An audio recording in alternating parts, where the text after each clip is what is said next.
Bendiciones. Bueno, obligadamente tengo que decir que este lugar siempre me trae encomiables recuerdos porque, como muchos de ustedes saben, fue aquí donde yo me casé y claramente eso siempre es algo hermoso de recordar. Y también tuve el privilegio de predicar, aquí me falla la memoria, no sé si fue en el mismo año o a principios del 2020, pero recuerdo que prediqué sobre Filipenses y también fue una hermosa experiencia. Pues hermanos, estamos en el capítulo de Primera Tesalonicenses. Sin consorcio con Rubén, están haciendo un devocional acerca de Primera Tesalonicenses, ¿no? Ha sido coincidencia, providencia del Señor, que tenía este texto en mente. Pues muy bien, hermanos, como lo hemos leído, este es un texto sumamente práctico, como podrán ver, no hay mucho misterio teológico, no hay una herejía envuelta, no hay explicaciones muy elocuentes para dar. Vamos a intentar, con la ayuda del Señor, ver cómo el Señor quiere que su iglesia sea, si habrán leído el título del sermón, fuerte y unida. Y a mi parecer, en la palabra del Señor, en la parte final de esta epístola tenemos la exhortación, las claves, por decirlo así, para que la iglesia sea fuerte y unida. Quisiera hacer un vuelo de pájaro, ya lo han hecho, pero sobre la carta. Esta carta es una carta que Pablo manda a los tesalonicenses junto a Silvano y Timoteo. Si tienen su Biblia abierta en los primeros capítulos lo van a poder ir viendo. Él da gracias a Dios por esta comunidad de creyentes, que es una comunidad de creyentes ferviente, cuya fe se va extendiendo y se va agrandando, pero que también estaban pasando dificultades y persecuciones y problemas, y Pablo los elogia y los compara a las iglesias de Judea, que es la primera iglesia, la principal, y la cual también fue dispersada, como recordamos, a causa de una persecución. Pablo los elogia, les dice que está muy contento del amor que ellos tienen, debido a eso no hay necesidad de que ellos digan nada.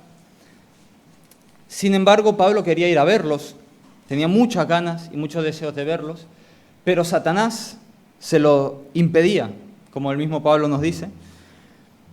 No sabemos cómo será eso, pero Satanás estaba impidiendo que ellos pudieran ir a ver a los tesalonicenses. Y Pablo, preocupado por ellos, no soportando más el ver cómo quizás están avanzando, envió a Timoteo para que pudiera dar un reporte de cómo estaba encaminándose la fe de ellos, porque recordemos que si estaban teniendo persecuciones y estaban escuchando que ellos, los apóstoles, también las estaban teniendo, Pablo temía que esto los desanimara y no tenía manera de saber cómo estaban. No es como hoy que podemos mandar un mensaje instantáneo, un email y tener rápida información, hasta de hermanos de Haití, de Afganistán, pero por más cerca que ellos estuvieran geográficamente en comparación, no había manera de saber cómo era el estado de ellos. Y envían en un viaje a Timoteo para que él les diera un reporte. Eso lo encontramos en el capítulo 3, versículos del 1 al 5. Y con el reporte que Timoteo le trae a Pablo, a Silvano, se reconforta el corazón de Pablo, porque ve que a pesar de las pruebas, persecuciones y cosas que estaban viviendo, seguían firmes, seguían bien, no estaban desanimados, estaban bien, él estaba contento. El reporte calmó su corazón angustiado. Este es el corazón pastoral que tiene Pablo, ¿no? Que, como en otra epístola dice, además de todo, él siempre tiene la carga, además de los azotes, persecuciones, que son las insignias de ser apóstol, la carga que sobre él se agolpaba todos los días, que era la preocupación por todas las iglesias. Bien, después de esta tranquilidad que Pablo recibe, algún reporte concreto le habrá dado Timoteo, y sí que Pablo hace una pequeña exhortación a algunos hermanos a que se ocupen de sus propios asuntos, que trabajen honradamente. Eso tendrá que ver con algún reporte que Timoteo les trajo. Y luego vemos en el capítulo 5, algo de lo que por su profundidad no vamos a hablar, pero habla de la venida del Señor. Lo que estaría ocurriendo en la iglesia de Tesalonicenses, cosa que se abarca más ampliamente en la segunda epístola, es que ellos estarían teniendo inquietudes y posiblemente falsos maestros que estaban enseñando que la venida del Señor era prácticamente inminente. Es decir, cualquiera de estos días podía venir. Y eso podía estar generando, pues, como hemos visto que ha sucedido con algunas sectas que conocemos como los Testigos de Jehová, eso quizás estaría generando que algunos dijeran, bueno, pues si ya va a venir enseguida, yo ya no me preocupo de nada, ni de trabajar, ni de hacer esto, ni de lo otro. Y Pablo los exhorta y les dice, no, acerca de los tiempos, esto, como el Señor mismo dijo, no es algo que os corresponde investigar con precisión. Y en la segunda carta, como este problema va a persistir, allí Pablo va a dar más información y lo mencionamos de pasada para que tengamos el contexto de nuestra exhortación. Pero es algo tan profundo que no podemos tocar. Muy bien, hermanos, y llegando al final de este pequeño resumen, el apóstol, las últimas palabras que les da antes de llegar a nuestro texto, si tienen abierto en el capítulo 5, en el capítulo 5, versículo 8, pero nosotros que somos del día, seamos sobrios, habiéndonos vestido con la coraza de fe y de amor, y con la esperanza de salvación como yelmo, porque no nos ha puesto Dios para ira, sino para alcanzar salvación por medio de nuestro Señor Jesucristo, quien murió por nosotros, para que ya sea que velemos o que durmamos, vivamos juntamente con Él. Por lo cual, animaos unos a otros y edificaos unos a otros, así como lo hacéis. Pues bien, hermanos, acerca de los que están muertos también les da un consuelo final. Esto es una especie de juego de palabras, pero los creyentes que han muerto no están muertos, están vivos con el Señor. Consolaos unos a otros con estas palabras. No se desanimen. No sabemos si esto es dicho a causa de algún martirio o no, pero como sea, vio pertinente, por el reporte que le dio Timoteo, animarlos en cuanto a este tema, que la muerte es esta metáfora que el Señor da, es un dormir. No porque estén inconscientes los santos, sino que gozan ya de la presencia del Señor, pero por lo que transmite y como tienen que despertarse, les da, en la resurrección de los cuerpos, Pablo les da este ánimo y esta esperanza. Pues muy bien, hermanos. Dicho esto, vamos a pasar a nuestro texto.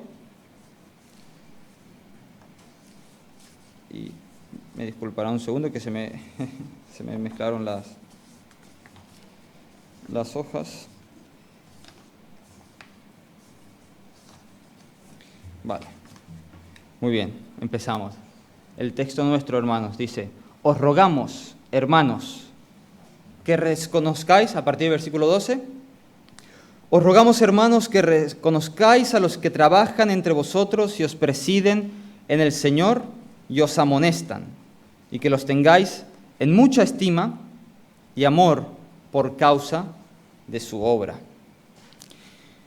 Notemos que el apóstol Pablo aquí da un primer ruego. Y leo este primer versículo para que ya nos adentremos. Pero desde ya voy a mostrar cómo podemos dividir este texto. Pablo en este versículo 12 da un ruego que se extiende hasta el versículo 13. La segunda parte la tenemos a partir del 14 hasta el 15, que da otro ruego, no concerniente a los pastores, sino concerniente a la vida general de toda la comunidad.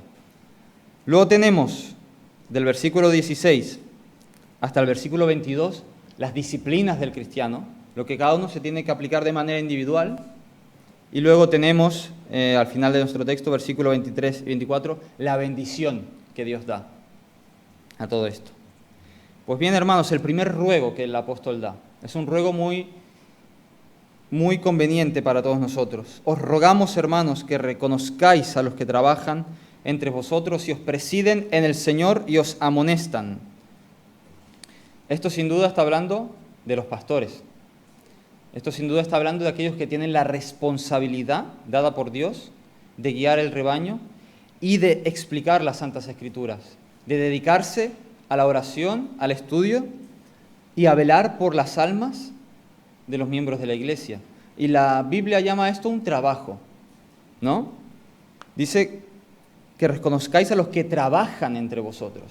El ministerio pastoral es un trabajo y de hecho, si se hace bien, si se es fiel al Señor, es un arduo trabajo, de hecho. Y esto es importante que lo reconozcamos. Pablo tuvo que ser indulgente y para dar ejemplo, él trabajar para no ser gravoso a nadie, debido posiblemente a habladurías o malos ejemplos de algunos falsos maestros que sí veían la piedad, la fe, como una fuente de ganancia, ¿no? Yo me pongo aquí a dar 2 discursos, doy 3 consejos por aquí, visito las casas. Visitar las casas implicaba que te dejaran dormir, que te hospedaran, que te dieran comida, y es obvio que la maldad humana alcanza a que muchos dijeran, esto de ser ministro y pastor no está nada mal, y que no fuera por el amor de Cristo, sino por el amor a las riquezas deshonestas. Pablo, conociendo este peligro, él mismo trabajó para no ser gravoso. Pero con esto quiero decir algo importante, y es que, aunque eso sea una realidad, el ministerio pastoral en la palabra de Dios es merecido que sea sostenido. Porque en la Escritura se nos enseña que el obrero es digno de su salario. Entonces, los obreros que son fieles a la palabra y que gobiernan las congregaciones con fidelidad y con esfuerzo son dignos de su salario, porque es digno que vivan de la palabra de Dios si viven para dar la palabra de Dios. Y esto es muy importante, hermanos, porque vivimos también en un siglo en el que todo es muy individualista y pensamos que todos podemos hacer todo, ¿no? Pensamos quizá que el ministerio pastoral, esto de que haya un pastor o varios pastores, ancianos que gobiernen la congregación, eso es algo un poco como que de los tiempos pasados, ¿no? Esto de que me gobiernen, de que gobiernen una congregación y que yo esté, por decirlo así, en un escalón debajo. Todas estas ideas se vienen a la mente, ¿no? No es popular y pareciera que todos quisiéramos que seamos exactamente iguales, ¿no? Delante del Señor, en valor, todos somos exactamente iguales. Los ejemplos en la Biblia están como que el marido es cabeza de la mujer en cuanto al rol del matrimonio. Eso no significa que el marido sea superior a la mujer en valor. O los niños. Los niños tienen que obedecer y sujetarse en todo a los padres. No significa que ellos sean de menos valor a los ojos de Dios. Pero Dios ha estipulado un orden de las cosas. Y los pastores, los ancianos, que con fidelidad trabajan en la obra del Señor, han de ser reconocidos. Han de ser reconocidos. No se les debe cuestionar su ministerio y se los ha de tener, como dice el versículo 13, tenerlos en mucha estima y amor por causa de su obra. ¿Por qué, hermanos, el apóstol Pablo hace este ruego? Si lo piensan bien, si en una congregación este hombre que está enfrente de ella o estos hombres que están a cargo, que tienen este peso dado por Dios, esta responsabilidad de guiar al pueblo, con toda esa presión que tienen, esa carga de saber que Dios les pedirá cuentas a ellos de una manera más severa que al resto de los congregantes, que al resto de los hijos de Dios, por eso Santiago dice, no os hagáis maestros muchos de vosotros. Sabiendo que tienen todo este peso ya de por sí, ¿qué ayudaríamos si cuestionamos su ministerio? Si cuestionamos que de verdad ellos están trabajando o no, que se están desgastando por nosotros. La murmuración y todo eso que puede llevar, o el criticar a los ministros que de esta manera se esfuerzan en cumplir la obra del Señor, hermanos, es un mal muy grande, es un mal tremendo que el apóstol Pablo da un ruego. Para que la iglesia sea fuerte y sea unida, el primer paso, hermanos, es que reconozcamos a los pastores. Evidentemente tienen que ser pastores fieles y que enseñen la palabra correctamente. Y si es así, cada uno de ustedes piénselo en su corazón, si es así, si tienen la convicción en el corazón de que los están guiando son fieles al Señor y enseñan la palabra y dan el alimento a su tiempo, como debe ser, sin intentar agradarlos desmedidamente, sino siendo fieles a lo que la palabra dice. Si hay palabras que en la Biblia son duras, las dirán, las suavizarán con el amor y la explicación de las palabras, pero no las esquivarán porque sabe que el Señor es el que las da.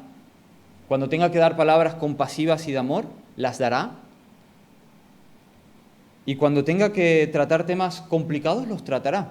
pero no conforme a su opinión, ni conforme a lo que le venga en gana, sino siempre guiándose en la palabra de Dios, de lo cual una de las mejores maneras, como veo que Rubén hace, es predicar toda la palabra de Dios, ¿no? Agarrar un libro y predicarlo al completo para que extraer, que sea la palabra la que hable, ¿no?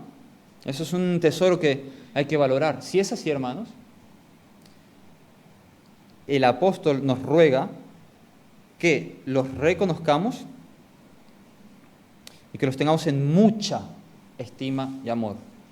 El ministerio pastoral no es una tradición milenaria de la Iglesia imitando los puestos de autoridad de la sociedad. No, es un mandamiento de Dios. Dios quiere que la Iglesia sea gobernada por gobernantes espirituales y eclesiásticos, a los cuales manda a los demás a someterse a ese liderazgo. No es una opción, hermano, no es una opinión, y por más que esto esté en tremendo mala opinión, no está bien visto esto está visto como algo del pasado, hemos de mantener la verdad de la palabra de Dios. Aunque los hombres esto lo tengan en poco, nosotros hemos de mantener esta verdad de la palabra de Dios.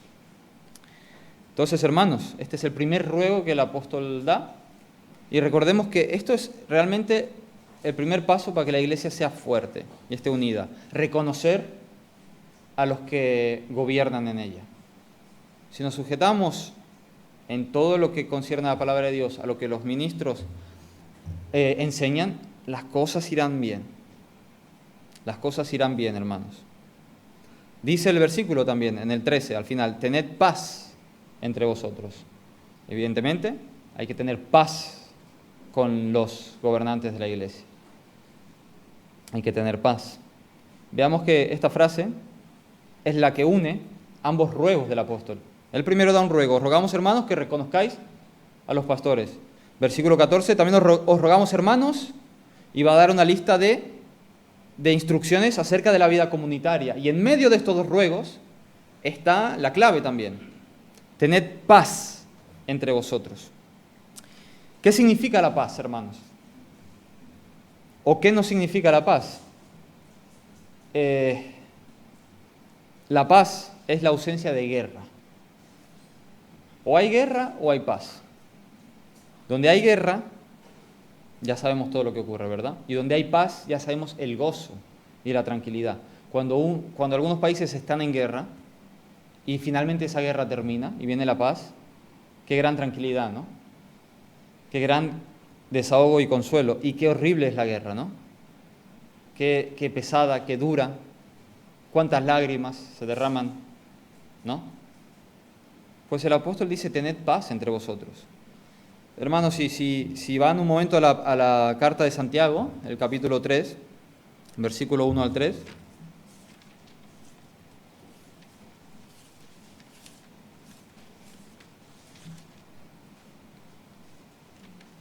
Capítulo 3, versículo 1 al 3 de Santiago dice: ¿de dónde vienen las guerras y los pleitos entre vosotros?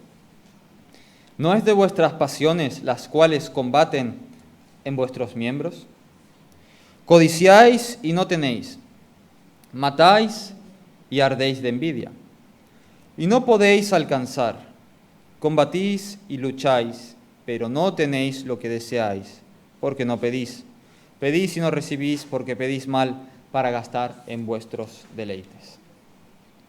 No hemos de creer que aquí Santiago esté hablando de que haya guerra física literal entre ellos, pero usa la palabra, valga la redundancia, guerra, para referirse a ese estado entre los hombres en el cual no hay paz. Y los creyentes también podemos estar en guerra, los unos con los otros. Si hay contiendas, si hay murmuraciones, si hay todo tipo de cosas que dan dolor, que traen tensión y que traen críticas, habladurías, todo eso es guerra. La palabra lo llama como guerra. No hace falta blandir una espada, sino que los proverbios ya nos encargan de decir que la lengua puede ser una aguda espada afilada. Sin embargo, es un bálsamo que cura las heridas, la lengua de los sabios. Entonces, hermanos, tenemos que tener paz, no tener guerra, para que podamos estar sujetos a al ministerio de los pastores. Pero también esa paz es necesaria para el siguiente ruego que el apóstol da. Versículo 14, también os rogamos, hermanos, que amonestéis a los ociosos, que alentéis a los de poco ánimo, que sostengáis a los débiles, que seáis pacientes para con todos. Que seáis pacientes para con todos. Hermanos, este es un segundo ruego que el apóstol da. Y este ruego no está desligado de la idea que estábamos dando, pastoral. Porque en cierto sentido, y genérico, todos nosotros debemos pastorearnos los unos a los otros en el sentido de que nos cuidamos, velamos los unos por los otros. Por tanto, algo muy importante que quiero decir, por tanto, se van a meter en nuestra vida los hermanos. Habrán escuchado esta frase, muy popular, sobre todo, bueno, la dicen mucho los jóvenes o en las redes sociales, aunque la dice todo el mundo, al final habrán escuchado, el cristianismo no es una religión, es una relación personal que yo tengo con Dios. Han escuchado esa frase, ¿verdad? Bueno, esa frase no es incorrecta, pero esa frase es incompleta. Porque el cristianismo no es solamente una relación mía que yo tengo con Dios.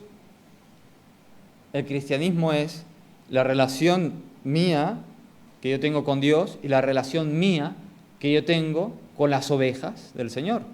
Porque Él es el pastor y no hay pastor sin ovejas. Y no hay pastor sin redil. El Señor me ha metido por la fe en su redil.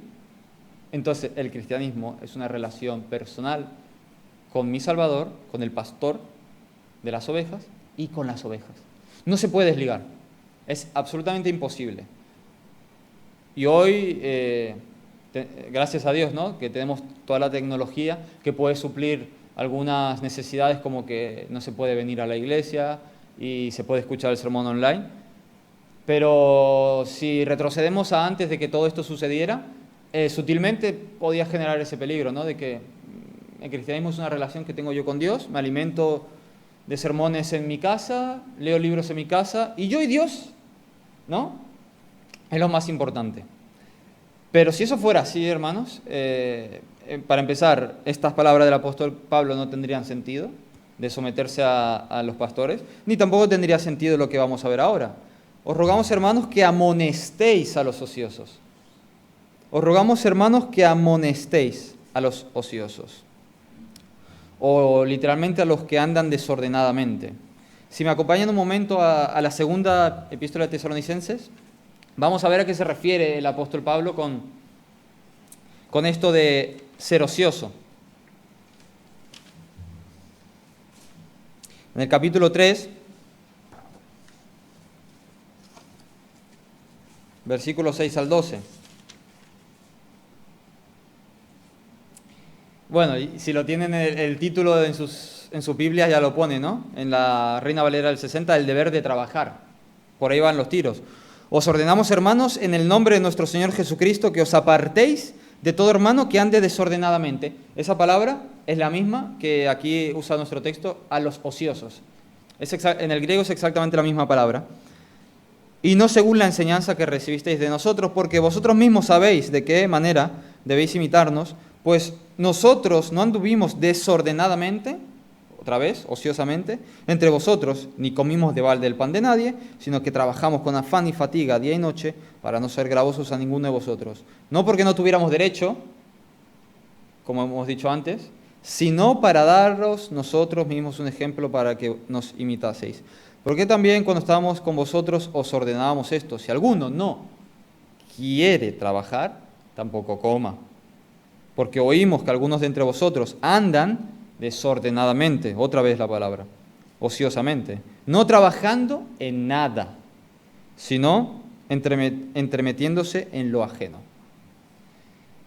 Pues hermanos, sabiendo qué es lo que significa, que como vemos, este problema persistió, por eso fue necesaria una segunda epístola, veamos. Esto no se trata, hermanos, de juzgar al hermano que está en aflicción y que no encuentra empleo, pero que lo busca y que es responsable. Pero veamos, ¿no? cosas que estaban llegando a sus oídos, la venida del Señor es inminente, es que no vale la pena ya preocuparse por nada más, pues había gente que no estaba trabajando en nada, solo preocupada en curiosear, en meterse en asuntos que no le convenían. Pues Pablo da esta exhortación. ¿Y a quién le da la responsabilidad de corregir a esta gente? Además de a los pastores, dice: hermanos, os rogamos que amonestéis a los ociosos. Eso ya es una labor comunitaria. Esto requiere sabiduría, requiere tacto, requiere discernimiento, pero lo que en síntesis dice el apóstol, porque son mandamientos e instrucciones escuetas, resumidas, es que nos preocupemos del caminar de los hermanos. Y que no, si veamos que si un hermano está andando mal, lo amonestemos. Lo amonestemos. ¿Qué puede suceder, hermanos, si amonestamos a otro? ¿Qué puede suceder? Que se enoje, ¿verdad? Que se lo tome a mal, que se ofenda. Es probable que eso ocurra. Por eso hay que hacerlo con la motivación correcta, buscando el bien de su alma, orando al Señor, y no por el afán de competir, ni por el afán de criticar solamente, ¿no? Ni de querer sobresalir sobre el hermano. Pero hay otro extremo, pues el nunca amonestar a nadie de nada, para no meterme en problemas. Ambas cosas son igual de contrarias a la exhortación que el apóstol nos da, porque recordemos que él nos está rogando que hagamos estas cosas. El apóstol ruega que los miembros de las iglesias se involucren en las vidas los unos de los otros. Todo esto se dará de manera más natural, menos natural, con mayor afinidad, menor afinidad en unos que en otros, debido a si la congregación es grande, pero ha de darse, porque en la iglesia no se es un espectador del culto, del sermón del domingo, sino que se es un participante de la gracia que el Señor nos da, de ser hijos suyos. Porque esto, hermanos, no es solamente consejos para que las relaciones humanas vayan mejor. Estos son mandamientos para que la grey santa de Dios ande como debe andar. Tenemos que diferenciarlo y tenerlo en mucha consideración. Entonces, eso es lo que significa ociosos, hermanos. Aquellos que, por los motivos que fueran, en este caso era el motivo de estas especulaciones de la venida del Señor, pero por el motivo que fuere, si alguien vemos que no está ocupado en sus responsabilidades, perdiendo el tiempo, curioseando, da igual la edad que tenga, no por ser joven uno tiene el derecho de no hacer nada y no preocuparse de nada y dedicar el tiempo a curiosear, hemos de amonestarlo. ¿Qué es lo que sigue, hermanos? Que alentéis a los de poco ánimo. Esto es importantísimo, porque aquí el apóstol Pablo nos está hablando de que no todos somos del mismo ánimo.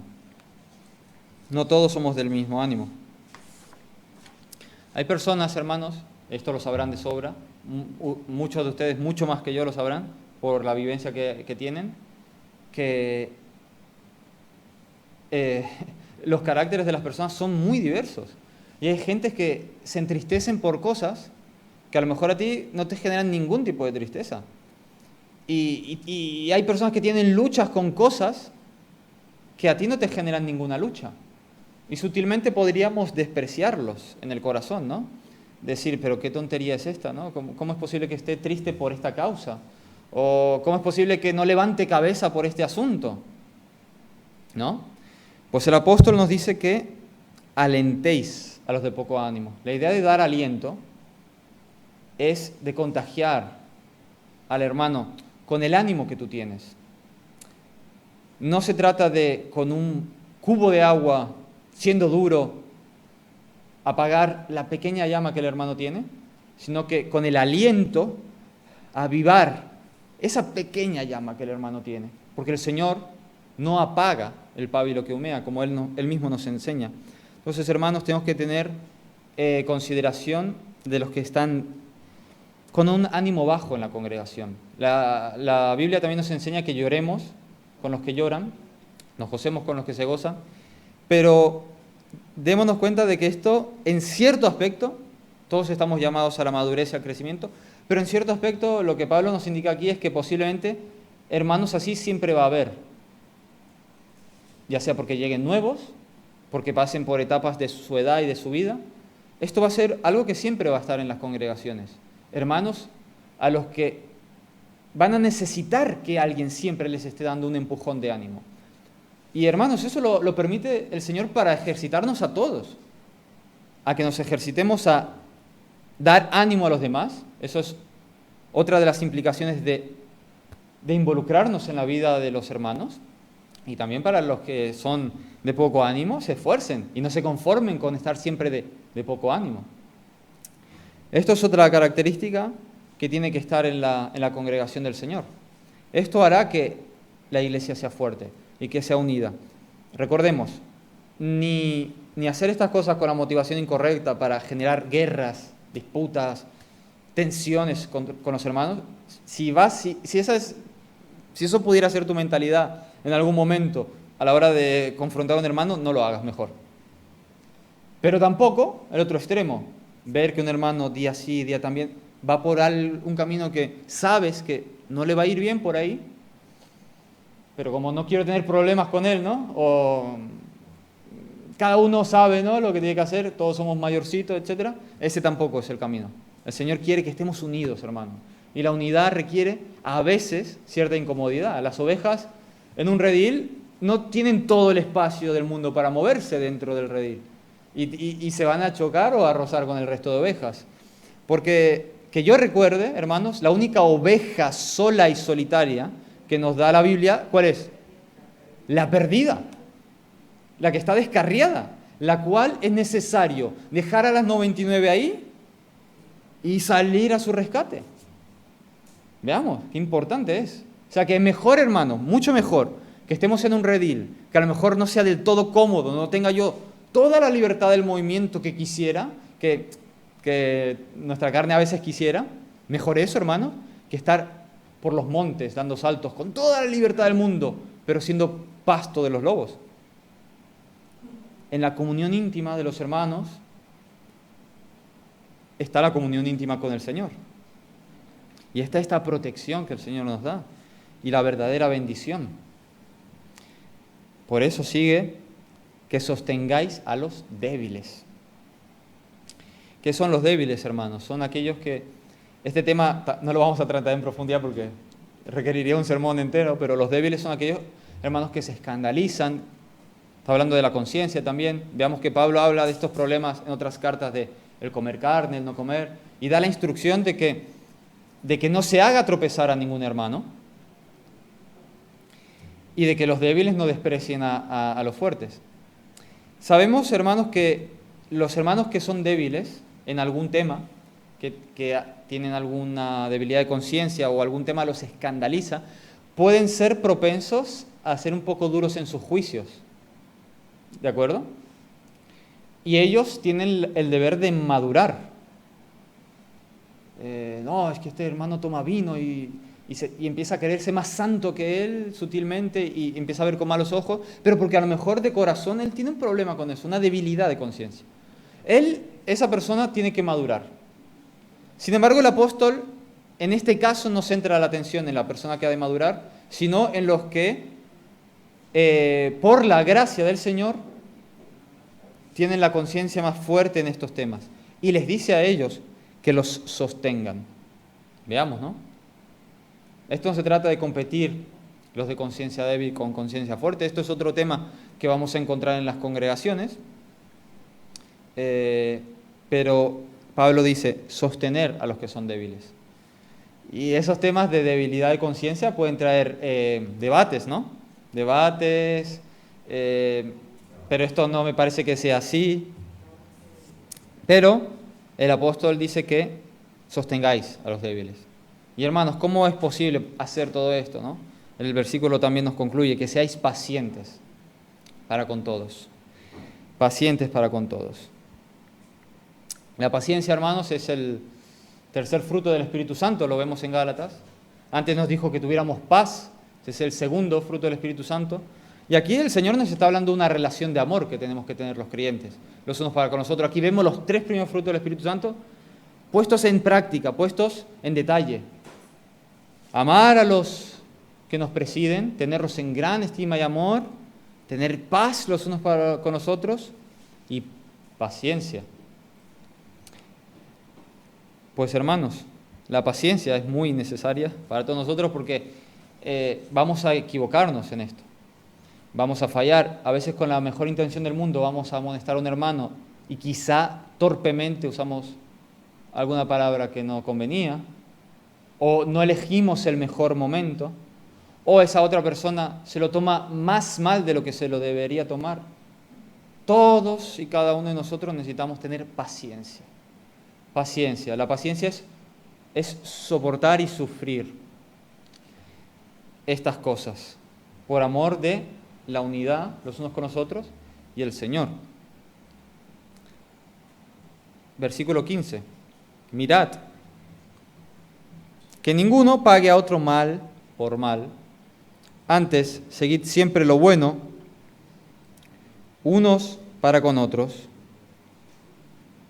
y para con todos. Si te ofenden, lo cual requiere paciencia para no ofenderse, no hay que pagar mal por mal, no hay que vengarse. Los frutos del Espíritu, que son el amor, el gozo con el cual tenemos que alentar a los hermanos que son de poco ánimo, el amor, el gozo, esta paz que debemos tener entre nosotros, esta paciencia. ¿Recuerdan cuál es el siguiente fruto del Espíritu que sigue a la paciencia? Es la benignidad y la bondad. Mirad que ninguno pague a otro mal por mal, antes siguiendo siempre lo bueno. Estos son los frutos. Aquí vemos, hermano, que quien tiene el Espíritu Santo, la Escritura en Gálatas nos enseña que son estos los frutos del Espíritu Santo. Pues aquí vemos esos frutos del Espíritu Santo puestos en palpable en la vida de la congregación. Mirad que ninguno pague a otro mal por mal. Antes, seguid siempre lo bueno, unos para con otros y para con todos. Esto, hermanos, evidentemente todos debemos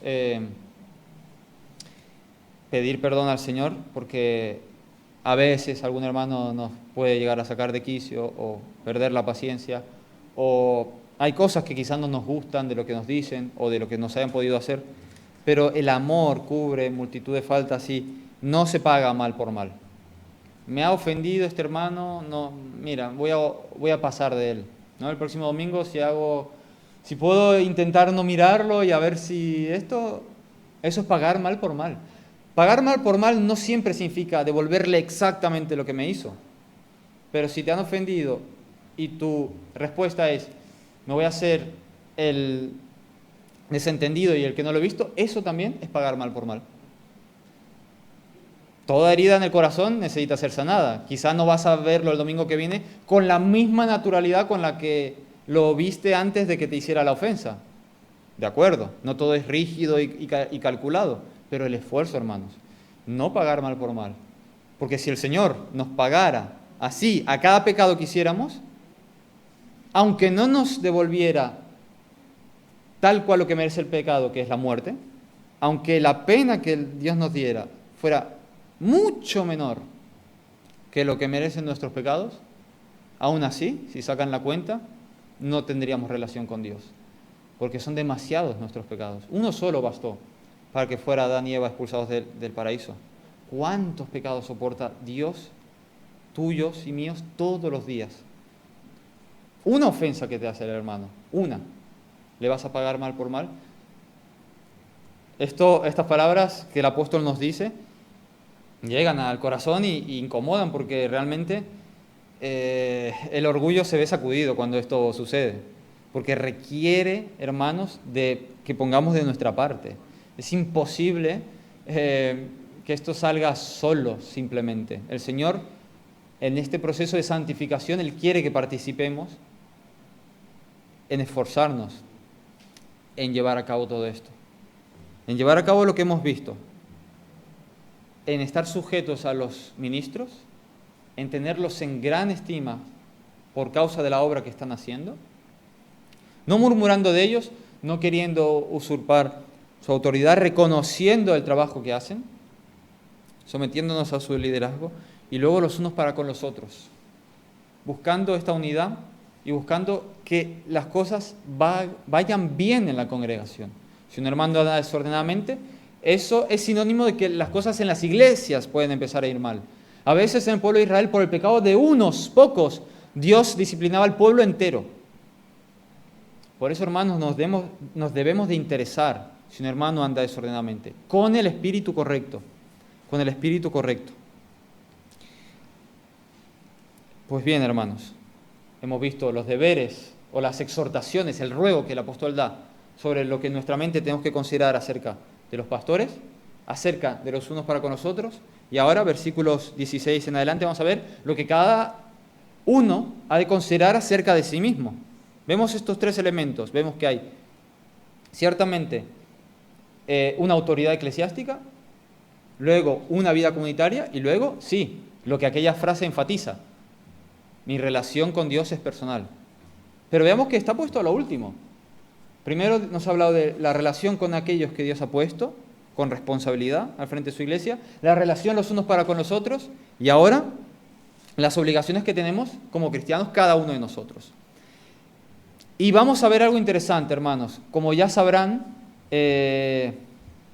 las exhortaciones que el apóstol da no son al azar. Orad sin cesar, a ver qué otra cosa se me ocurre, dad gracias en todo. No, tienen relación y espero que lo podamos ver. La primera exhortación, versículo 16, estad siempre gozosos. Estad siempre gozosos. ¿No? Seguimos recordando este fruto del Espíritu. ¿Cómo se puede estar siempre gozosos, hermanos? Si mentalizándome, es decir, esforzándome en mi mente, tengo que estar gozoso, tengo que estar gozoso. ¿Es algo que yo puedo hacer, fabricar? Yo puedo decir, hoy voy a tener gozo. ¿Es algo que yo pueda controlar como si fuera algo externo a mí? Hoy voy a ir aquí, voy a ir allá, voy a comer esto, hoy voy a tener gozo. Realmente no funciona así, ¿verdad? ¿Y por qué Pablo nos dice que estemos gozosos? Y no solo gozosos, sino siempre gozosos. ¿Y qué pasa si hoy no estoy gozoso? O si durante esta semana no lo he estado. ¿Qué ocurre? ¿Estoy incumpliendo el mandamiento de Dios? ¿No estoy obedeciendo? No es algo, hermanos, que podamos fabricar. No es algo que se pueda plagiar. Estar siempre gozosos, hermanos, es la exhortación que Pablo da, porque del gozo, hermanos, que viene derivado del amor, surge todo lo demás, lo que hemos considerado, y es necesario el gozo para que todas estas exhortaciones que hemos meditado antes puedan ser posibles. Si estamos amargados de espíritu, no vamos a poder amonestar con un espíritu correcto al hermano ocioso, no vamos a poder alentar al de poco ánimo. Pues si yo estoy amargado, ¿cómo voy a animar al que tiene poco ánimo? ¿Lo voy a amargar? Lo voy a amargar, ¿no? O estad siempre gozosos. Pues hermanos, esto es una exhortación que el Señor nos da, porque tiene que haber gozo en el cristiano del hecho de saber que Dios nos ha rescatado, del hecho de saber que somos hijos suyos, de que nos ha perdonado los pecados. Eso nos debe traer gozo. Pero como yo no lo puedo fabricar mentalizándome, yo tengo que meditar en el Señor. Y no solo meditar, pedírselo al Señor, acercarme al Señor. ¿Qué dice el siguiente verso? Orad sin cesar. Ahí está la respuesta, hermano. ¿Cómo puedo tener gozo siempre? Orando siempre. Orando sin cesar. Esa es la única manera, única, que dan las Escrituras de poder estar siempre gozoso. Lo otro será esfuerzo humano. Y si tú, por tus propias fuerzas, solamente quieres cumplir este mandamiento de estar siempre gozoso, te vas a frustrar, porque no lo vas a conseguir. Cualquier noticia inesperada, cualquier cosa que no salga según tus planes, ya va a chafar tu gozo. Pero si estamos orando siempre, van a venir las noticias inesperadas y se nos van a frustrar nuestros planes, y aunque nos duelan y nos puedan entristecer, estamos con el Señor siempre. Y el gozo del Señor es nuestra fortaleza. Y vamos a poder estar gozosos aún en medio de la dificultad. Porque no se trata de estar siempre de risitas, no es eso. pero es tener gozo del corazón. Y ese gozo es capaz, si es el gozo nacido de orar sin cesar al Señor, es capaz de convivir con que hoy toca estar triste, hoy toca llorar con el hermano que está afligido. Pero yo lo estoy haciendo movido del gozo de saber que Dios me está regalando esto, me está regalando el poder ser partícipe de esto. Veamos, hermanos, entonces, es un mandamiento del Señor, estar siempre gozosos. ¿Cómo lo podemos cumplir? Orando sin cesar. Muy bien, hermanos, pues, orando sin cesar. Y sin cesar, ¿qué es lo que hemos de orar? Muchísimas cosas, ¿no? Hemos de pedir al Señor todo en nuestra vida. Todo está en las manos del Señor. Pero veamos el siguiente versículo. Dad gracias en todo, porque esta es la voluntad de Dios para con vosotros en Cristo Jesús. La oración incesante, la que ha de ser siempre, siempre ha de contener acciones de gracias. No es negociable. No siempre, hermanos, vamos a clamar a Dios por una aflicción, porque no siempre vamos a estar afligidos. No siempre vamos a orar a Dios con un júbilo de una buena noticia que acabamos de recibir, con un gran alabanza a Dios, porque no siempre será así, ¿no? O no siempre tendremos una dificultad muy concreta que pedir al Señor. Pero siempre, sin excepción del día, tendremos motivos para dar gracias a Dios. Eso es imposible de que una oración no contenga gracias a Dios. Si no hay gracias a Dios, no hay oración, realmente. Porque no siempre, repito, no siempre va a haber tribulación. En la oración se ruega a Dios para que nos socorra. No siempre va a haber una alegría muy externa, mediante la cual nos derretimos en alabanzas a Dios, pero siempre va a haber motivos para dar gracias. ¿Y cuál es el motivo principal, hermanos, para dar gracias? En Cristo Jesús, la misericordia de Dios. La vida nos puede ir no muy bien, no tan bien como quisiéramos, pero por el regalo del Señor Jesucristo, siempre tenemos que dar gracias por Cristo Jesús. Porque, hermanos, se nos han sido perdonados los pecados por su sangre. Se nos han sido perdonados los pecados por su sangre, hermanos. Y meditar en esto, dando gracias a Dios de esta manera, incesantemente vamos a estar siempre gozosos. Siguiente versículo, hermanos. No apaguéis el espíritu. Otra exhortación más. Esta exhortación es un poco extraña a simple vista porque dice que no apaguéis al espíritu. Yo pregunto, ¿el Espíritu Santo puede apagarse? El Espíritu Santo no puede apagarse. Él, que es Dios, no puede ser apagado. Entonces, ¿qué significa esto que el apóstol nos dice? Vamos a esta frase un poco oscura, o quizás oscura, vamos a aclararla mediante un versículo más claro en Efesios 4:29.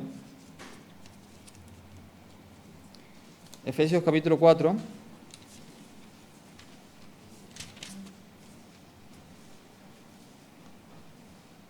Del 29 al 32. Ninguna palabra corrompida salga de vuestra boca, sino la que sea buena para la necesaria edificación, a fin de dar gracia a los oyentes. Y no contristéis al Espíritu Santo de Dios, con el cual fuisteis sellados para el día de la redención. Quítese de vosotros toda amargura, enojo, ira, gritería y maledicencia y toda malicia. Antes sed benignos unos para con otros, misericordiosos, perdonándoos unos a los otros, como Dios también nos perdonó a vosotros en Cristo. Pues, hermanos, al Espíritu Santo no se lo puede apagar, pero se lo puede entristecer. ¿Y por qué el apóstol dice no apaguéis al Espíritu? ¿Por qué usa este lenguaje un poco, entre comillas, confuso? Rápidamente, una pequeña aclaración teológica que nos ayudará. Rápidamente, Gálatas 4:6. Vamos a ver cómo la palabra de Dios tiene concordancia en todas sus partes. Gálatas capítulo 4, versículo 6. Por cuanto sois hijos, Dios envió a vuestros corazones el Espíritu de su Hijo, el cual clama, Abba, Padre. ¿Quién es el que clama? El Espíritu de su Hijo. Clama diciendo, Abba, Padre. Entonces, según este versículo, es el Espíritu Santo el que clama, diciendo Abba Padre. Vamos inmediatamente a Romanos 8:15.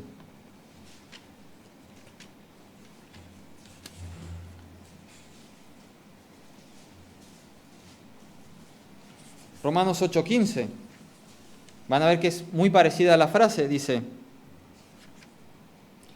no habéis recibido el espíritu de esclavitud para estar otra vez en temor, sino que habéis recibido el espíritu de adopción por el cual clamamos, Abba, Padre. Entonces, ¿en qué quedamos? ¿Clama el espíritu o somos nosotros? Hermanos, por la maravilla de tener comunión con el Espíritu Santo, se le atribuyen a Él las acciones que son nuestras en lo que concierne a la adoración a Dios. Es decir, nos clamamos mediante el Espíritu Santo, Abba Padre, y mediante esa comunión, la misma Escritura dice, el Espíritu clama, Abba Padre. Qué maravilloso, ¿verdad? O sea, realmente somos nosotros los que clamamos, porque el clamor tiene que ver con los débiles, con los que claman, con los que sufren, con los que de algún modo son miserables. La creación gime y clama esperando la redención. El Espíritu Santo es todopoderoso y no tiene ninguna causa para estar en desgracia o miseria, pero Él por la comunión que tiene con nosotros, el Espíritu de Dios se identifica tanto con nosotros en la unión que se asocia con nosotros. Somos nosotros los que clamamos, porque los miserables somos nosotros.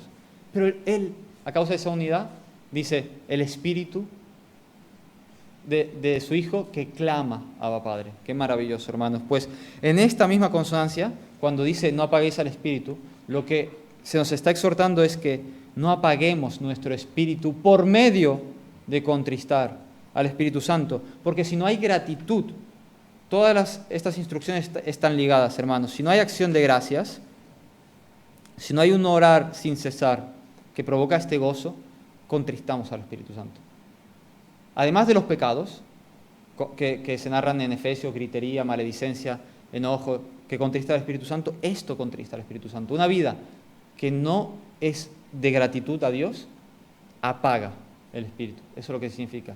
Contrista al Espíritu Santo, por lo cual nuestro espíritu se apaga, se seca. Lejos de la fuente de la vida, hermanos, no podemos tener fuerzas. El Señor es la vid. Las ramas arrancadas de la vid no pueden producir ningún fruto. Pero en la vid, aunque no sea de ellas la virtud, pueden ser hermosas, llenas de fruto. Sin el Espíritu de Dios, hermanos, no podemos vivir. No menospreciéis las profecías. ¿Quién inspiró las Sagradas Escrituras? El Espíritu Santo es el que inspiró las Sagradas Escrituras. Y las profecías, hermanos, no es tanto un oráculo nuevo que un profeta puede darme, sino que más bien, como dice 2 Pedro 1:19, es la palabra profética más segura a la cual hacéis bien estar atentos como antorcha que alumbra en lugar oscuro. Veamos la relación que tiene el Espíritu y la palabra y la luz. No apaguemos al Espíritu, no menospreciemos las profecías. Tenemos la palabra profética más segura, que es la que el Espíritu Santo inspiró, que es antorcha que alumbra en lugar oscuro. Sin la palabra de Dios estaremos en oscuridad. Sin el Espíritu Santo se apaga nuestro espíritu. Hermanos, no menospreciemos las Sagradas Escrituras. De hecho, la Biblia, hermanos, como bien lo saben, es el tesoro de la Iglesia y es el instrumento, es el regalo precioso que Dios nos ha dado para saber su voluntad. Es el regalo precioso para que sepamos las promesas que Dios nos ha dado. Es el regalo precioso para que tengamos visión del mundo. Y es el regalo precioso para que tengamos fuerza y verdadera motivación para vivir en esta vida. Continúa diciendo, hermanos, examinadlo todo, retened lo bueno. ¿Cómo podemos examinar las cosas menospreciando las Escrituras? Es imposible. En cualquier tipo de examen de este mundo, si te van a examinar para aprobar una asignatura, para hacer una carrera, para el carnet de conducir, tienes que dar en el blanco, en las respuestas. Te harán unas preguntas y hay respuestas incorrectas y correctas. Y eso es el examen. Nosotros tenemos que examinar todo para ver qué es lo que es correcto, qué es lo que es incorrecto y cómo vamos a saberlo eso. ¿Quién determina lo que está bien o lo que está mal? ¿La sociedad? ¿La cultura?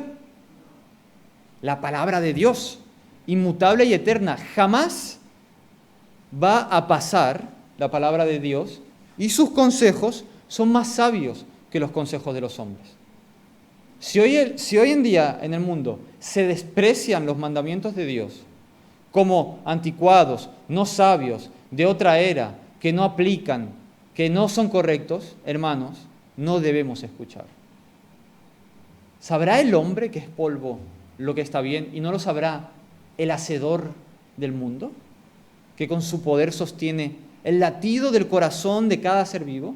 ¿Sabrá el polvo lo que está bien y no lo sabrá el Dios Todopoderoso? La vasija de barro podrá decirle al alfarero: ¿habría yo quedado mejor si hubieras hecho este movimiento? ¿Le podrá decir?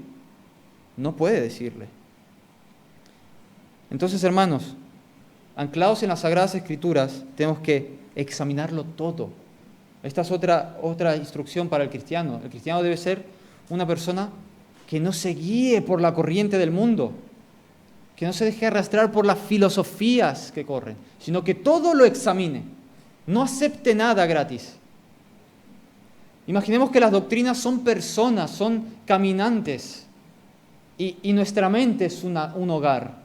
¿Vamos a dejar entrar a cualquiera sin saber de dónde vienen, sabiendo que en nuestro hogar están nuestros niños y gente a la cual tenemos que cuidar? ¿Vamos a dejar que entre según quien sea, solo porque toca la puerta, sin ver de dónde viene, por qué viene? Así son las filosofías, hermanos. Tenemos que examinarlas. Y dice: retened lo bueno.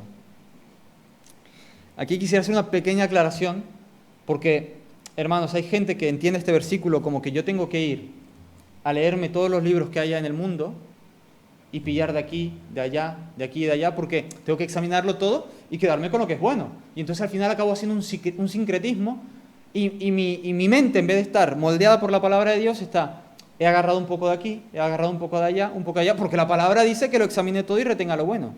Pero realmente lo que la palabra está diciendo aquí es que examinemos todo, y si ese todo que estás examinando no es bueno, no lo retengas. Está hablando como un todo. Recordemos la ilustración: si ese caminante que está tocando mi puerta no lo puedo dejar entrar, no entra. No entra ni él, ni entra ninguna cosa de él, como para yo decir, bueno, lo acabo de examinar, no me fío para dejarlo entrar, pero mira, algo que tiene él, lo meto. No. Examinadlo todo, retened lo bueno. La falsa doctrina, las herejías, tienen muchas cosas que son verdades, medias verdades, verdad. Hay que desecharlas por completo, hermanos. Guardemos, mejor dicho, nuestro corazón. Tengamos cuidado. En el caso de que esto sea muy necesario, los que están capacitados para ellos harán la tarea de leer según qué cosa que está trayendo confusión, leer según qué filosofía, porque estará más apto para no verse influenciado. Somos débiles, hermanos. No nos apoyemos en nuestra propia prudencia.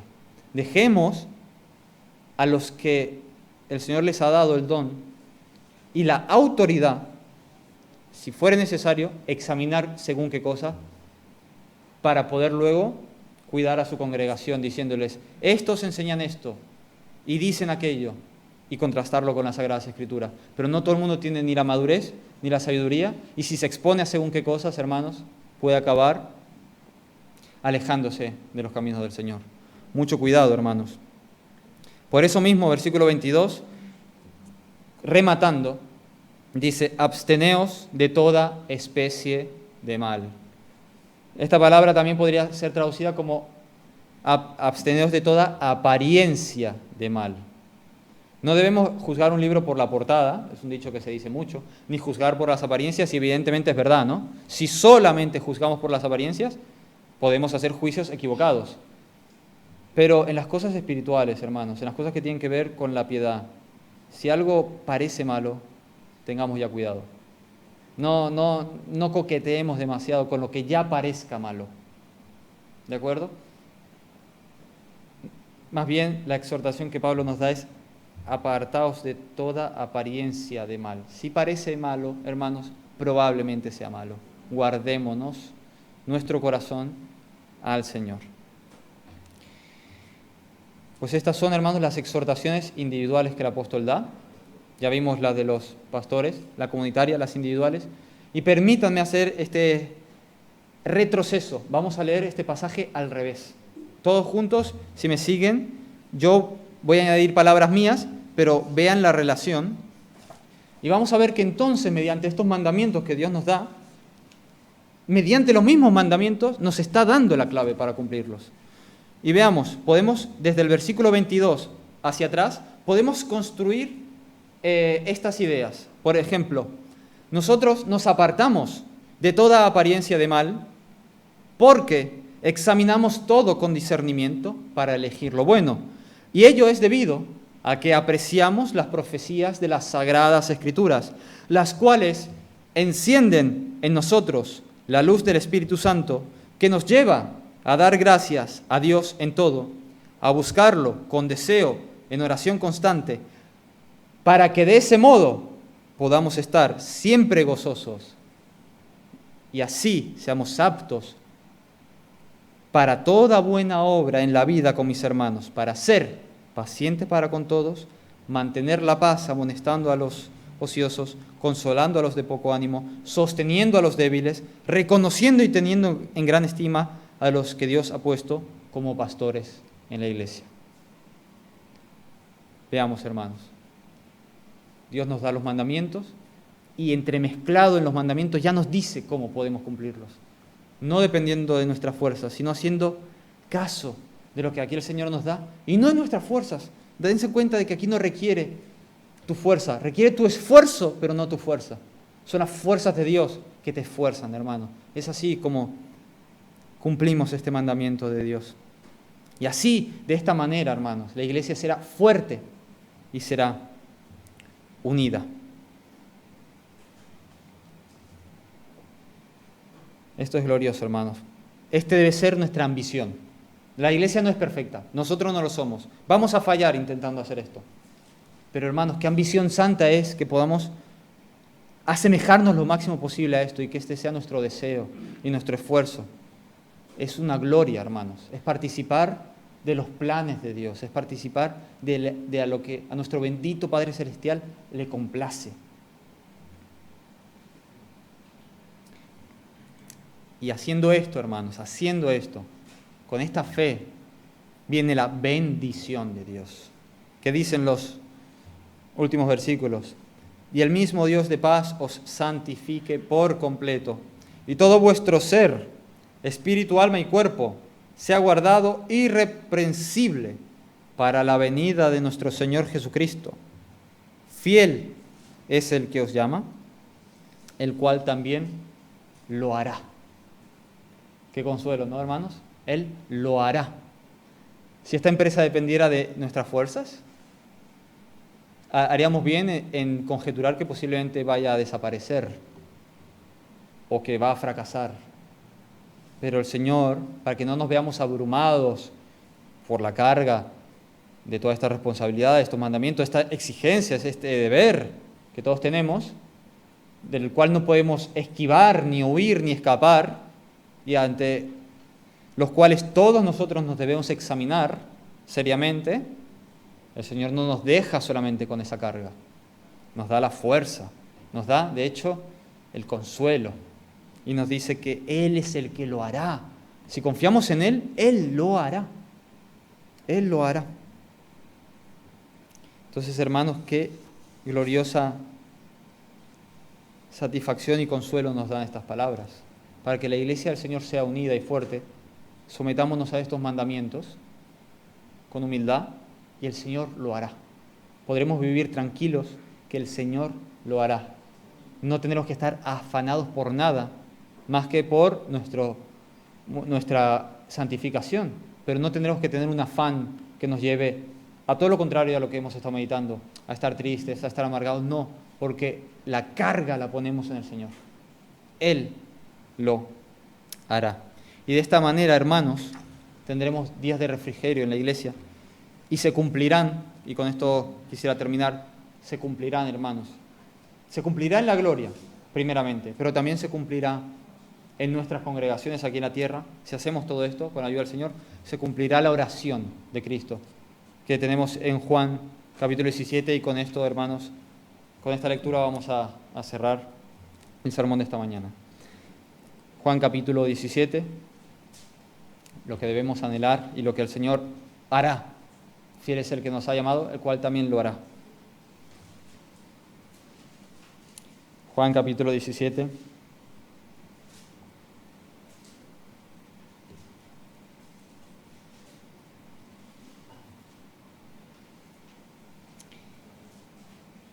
Del capítulo 13 en adelante.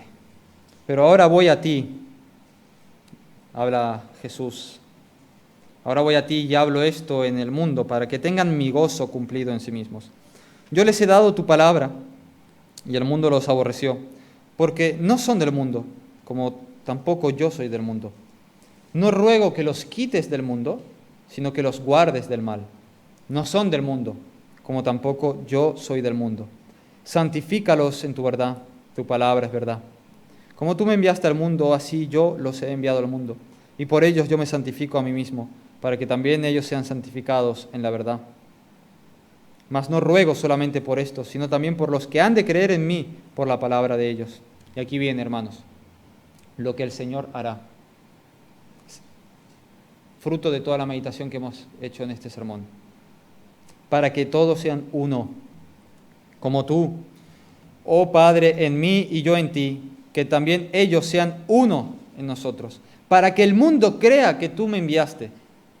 La gloria que me diste, yo les he dado, para que sean uno, así como nosotros somos uno, yo en ellos y tú en mí, para que sean perfectos en unidad, para que el mundo conozca que tú me enviaste y que los has amado a ellos, como también a mí me has amado.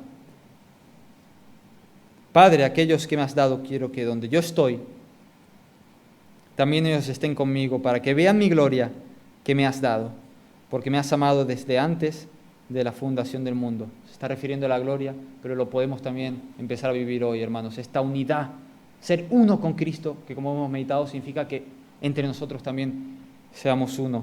Padre justo, el mundo no te ha conocido, yo te he conocido. Estos han conocido que tú me enviaste. Les he dado a conocer tu nombre y lo daré a conocer aún, para que el amor con que me has amado esté en ellos y yo en ellos. Amén. Que el Señor bendiga su palabra. Amén.